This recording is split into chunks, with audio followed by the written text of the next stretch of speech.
என் சமுதாயத்தை பார்த்து இஸ்லாமிய மக்கள் எவ்வளவு பாதிக்கப்பட்டிருப்பாங்க. நான் நசுக்கப்பட்டிருக்கிறேன். பிஜேபி எதிர்ப்பியே விஜய் வந்து காலி பண்ணிட்டாருன்னு நம்ம முதல்ல சொல்லி நீங்க முஸ்லீம்களை தீவிரவாதிகள்னு சொல்றாங்க, என்ன தீவிரவாதின்னு சொல்றாங்கன்னு சொல்றல. உன்னை தீவிரவாதின்னு சொன்னது திமுக இல்ல, உன் தலைவர் விஜய். துப்பாக்கி திரைப்படத்தில் இஸ்லாமியர்கள் தீவிரவாதிகளாக சித்தரிக்கப்பட்டுள்ளதை கண்டித்து நடிகர் விஜயின் வீட்டை இந்திய தேசிய லீக் கட்சியினர் முற்றுகையிட்டதால் பரபரப்பு ஏற்பட்டது. இஸ்லாமிய அமைப்புகள் இந்த திரைப்படத்திற்கு கண்டனம் தெரிவித்துள்ளன. விஜய் நீங்க நடிக்க கூடாதுங்க, நீங்க படம் எடுக்க கூடாதுங்க. விஜய்க்கு வந்து 6 அறிவு இருக்குன்னு நீங்க பேசுறீங்க வச்சுக்கோங்களேன். துப்பாக்கில எந்த அடிப்படையில் வச்சிருக்காரு? ஹீரோவுக்கும் சொந்த அறிவு இருக்கா இல்லையா?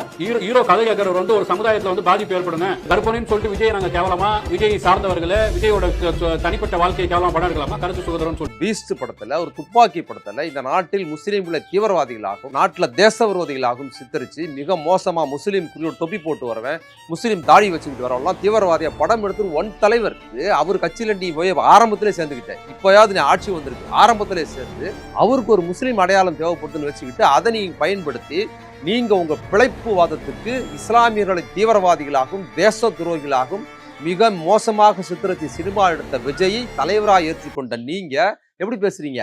அன்னைக்கு நீங்க தலைவராக ஏற்றுக்கிற காலத்துல திமுக ஒன்றிய அரசோடு இஸ்லாமியர்களோட ஃபைட் பண்றாரு தலைவர் தளபதி. எங்க பாஜகவோட ஃபைட் பண்ணி ஆட்சி போற அளவுக்குலாம் போகும்போது நீங்க உங்க பிழைப்புவாதத்துக்கு முஸ்லீம் விரோதியா இருக்கிற உங்க தலைவரை கூப்பிட்டு ஃபங்க்ஷன் நடத்திட்டு இன்னைக்கு நீங்க பாஜக எதிர்ப்பே இவங்க பேசுறது இல்ல. இப்ப பாஜக முஸ்லீம் உங்களுக்கு தோழர் ஒரு வார்த்தை பேச சொல்லுங்க, பேசுறது இல்ல. பாஜக பேசுறதுல இவங்க பார்த்து பேசுறாரு. இன்னொரு விஷயம் சொல்றாரு, என் காரை கொடுத்துனாங்க. இப்ப இவர் என்ன பண்றாரு, கார் இல்லாதவங்க கார் கொடுக்கறதா சொல்லியிருக்காரு. இவர் கார் வச்சிருக்காரு இல்ல, கார் வச்சிருக்காரு. அதாவது பாஜக காரங்க முஸ்லீம் பார்த்து என்னெல்லாம் சொல்லுவாங்களோ அதையெல்லாம் திமுக சொன்னாதான் சொல்றதுங்கிறது எவ்வளவு பெரிய ஆபத்து. இந்த நாடு எவ்வளவு கேவலமான சூழல் இருக்கும்போது இப்படி பேசினா ஈர்க்க முடியும் அப்படின்னு தெரிஞ்சு சபையில வேணும்னு என்ன பண்றாரு, முஸ்லீம் விரோதிகளாக திமுக சித்தரிப்பதன் மூலமாக செல்வாக்கு பெற முடியும், பாஜகவோட சப்போர்ட் கிடைக்குங்கிற ஒரு உள்நோக்கம் கொண்டு அழுகுறாரு. பெரிய ஆபத்து சீன் பண்றாருங்க.